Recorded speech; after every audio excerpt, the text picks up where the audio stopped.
একটি ঘনকের সম্পূর্ণ পৃষ্ঠের ক্ষেত্রফল 48 বর্গ সেন্টিমিটার। এর পৃষ্ঠতলের কর্ণের দৈর্ঘ্য নির্ণয় করো। তাহলে কোনো একটা ঘনকের ধার যদি এ হয় তাহলে ওই ক্ষেত্রে কিন্তু সম্পূর্ণ পৃষ্ঠের ক্ষেত্রফল হচ্ছে 6a²।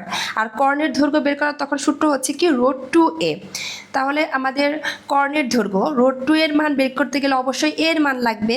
এখন এর মানটা আমরা কোথা থেকে বের করব? এই যে পৃষ্ঠের ক্ষেত্রফল দেওয়া আছে এখান থেকে। এখন আমরা কি লিখবো? যে মনে করি ঘনকটির ধার কত a, তাহলে ঘনকটির সম্পূর্ণ পৃষ্ঠের ক্ষেত্রফলের সূত্র কি 6a²।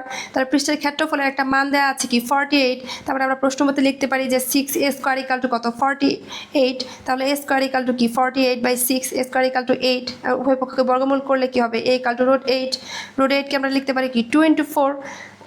তাহলে কি হয়? a 4কে বর্গ করলে হয় 2 আর √2। তাহলে এর মান হচ্ছে 2√2। আমরা যেহেতু এর মান পেয়েছি তাহলে এখন আমরা হচ্ছে পৃষ্ঠতলের কর্ণের দৈর্ঘ্য খুব ইজিলি বের করতে পারবো। পৃষ্ঠতলের কর্ণের দৈর্ঘ্যের সূত্র কি √2a। তাহলে √2 × এর মান কি 2√2 হচ্ছে কত হয়? √2 মিলে হয় 2 হয় আর 2, তাহলে 2 × 2 = 4 4 সেন্টিমিটার। তাহলে পৃষ্ঠতলের কর্ণের দৈর্ঘ্য 4 সেন্টিমিটার।